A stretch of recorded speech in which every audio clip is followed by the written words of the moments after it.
ഹരഹരോ ഹരഹര ഹരോ ഹരഹര ഹരഹരോ ഹരഹര ഹരഹരോ ഹരഹര ഹരഹരോ ഹരഹരോ ഹരഹര ഹരഹരോ ഹരഹര ഹരഹരോ ഹരഹര. ഹരഹരോ ഹരഹര. ശരി ശരി ശരി. അല്ല അച്ഛനെന്താ പുറത്ത് തന്നെ നിൽക്കുന്നേ?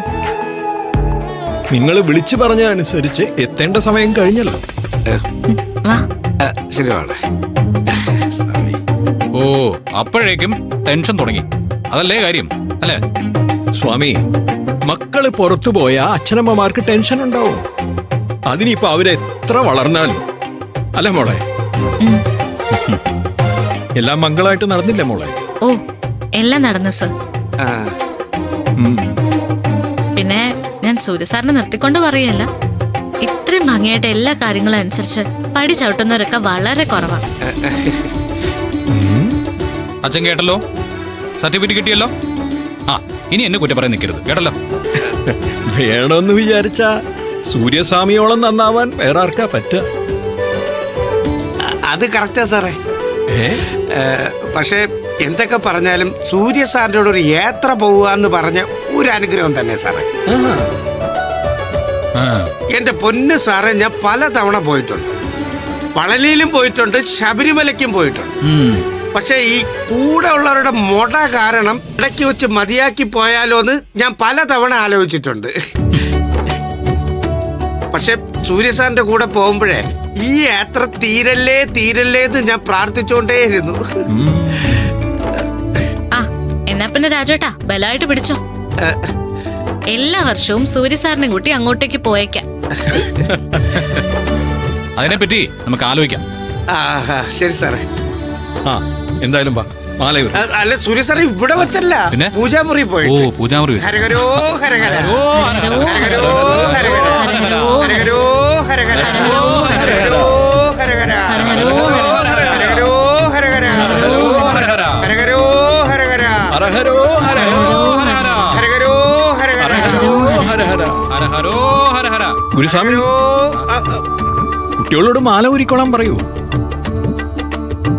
ശരി സാറേ, ഊരിക്കോളൂ സ്വാമികളെ. ഹരഹരോ ഹരഹര.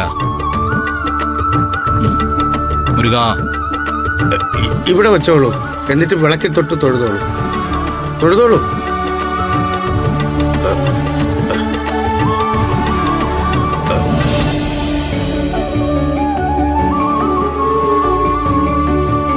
ഹരഹരോ ഹരഹര ഹരഹരോ ഹരഹര ഹരഹരോ ഹരഹര ഹരഹരോ ഹരഹര ഹരഹര. ഹരഹരോ ഹരഹര. ഇനി പുറത്തേക്ക് ഇറങ്ങും. ഹരഹരോ ഹരഹര ഹരഹരോ ഹരഹരോ ഹരഹര ഹരഹരോ ഹരഹര ഹരഹരോ ഹരഹര. രസം. ബാക്കി എല്ലാവർക്കും ഞാൻ കൊടുത്തോളാം സർ. ഓ ആയിക്കോട്ടെ. ആ പിന്നെ രാജേട്ടാ, കുളിക്കുന്നുണ്ടെങ്കിൽ പെട്ടെന്ന് കുളിക്കണം, എന്നിട്ട് വേഗം അടുക്കളയിലേക്ക് പോകണം. അതെ, ഇത്രയും ദൂരയാത്ര ചെയ്ത് വന്നിട്ട് താൻ ഉടനെ അടുക്കള പണിക്ക് ഇറങ്ങാൻ പോവാണോ? അതിനെന്താ സർ, നമ്മൾ നന്നായിട്ട് പോയി വന്നില്ലേ, ഇനി വീട്ടിലെ കാര്യങ്ങൾ നന്നായിട്ട് നടക്കട്ടെ. ഏയ് പറ്റില്ല എന്ന് പറഞ്ഞാ പറ്റില്ല. താൻ വന്ന് റെസ്റ്റ് എടുത്തേ. ഇന്നത്തെ ദിവസം രണ്ടുപേരും ഒന്നും ചെയ്യണ്ട. നന്ദിനിമോക്ക് ക്ഷീണമുള്ളതുകൊണ്ടാ സാറ് പറയുന്നത്. അത് അനുസരിക്കുന്നതല്ലേ നല്ലത്. പോയി റെസ്റ്റ് എടുക്ക്. രാജേട്ടൻ ചുളിവിൽ രക്ഷപ്പെടാൻ നോക്കണ്ട. സ്വാമിയെ കാണാൻ പോയി വന്നതിൽ പ്രത്യേകിച്ച് ഒരു ക്ഷീണവും ഇല്ല. എടോ അത് പിന്നെ സാർ ഇങ്ങോട്ടൊന്നും പറയണ്ട. 1-2 ദിവസം ഇവിടെ ഉള്ളവർ എത്ര ബുദ്ധിമുട്ടിട്ടുണ്ടാവുമെന്ന് ആലോചിച്ചോ. എനിക്കൊരു സമാധാനം ഉണ്ടായിരുന്നില്ല. ചെല്ല് രാജേട്ടൻ. ഞാൻ കുളിച്ചിട്ട് വരാം സാറേ.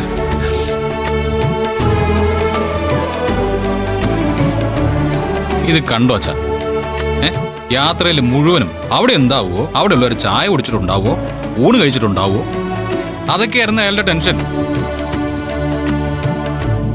അവളുടെ ആത്മാർത്ഥതയല്ലേടാ, അതിനെ ചോദ്യം ചെയ്യൊന്നും വേണ്ട. അതൊക്കെ അവളുടെ ഇഷ്ടത്തിന് വിട്ടേക്ക്. പക്ഷെ അച്ഛാ, എനിക്ക് നല്ല ക്ഷീണമുണ്ട്. ഡ്രൈവ് ചെയ്തത് ഞാനല്ലേ. ഞാനൊന്ന് കുളിക്കും, എന്നിട്ട് കുറച്ചു നേരം ഉറങ്ങും. അത് എത്ര നേരം വേണമെങ്കിലും ഉറങ്ങിക്കോ.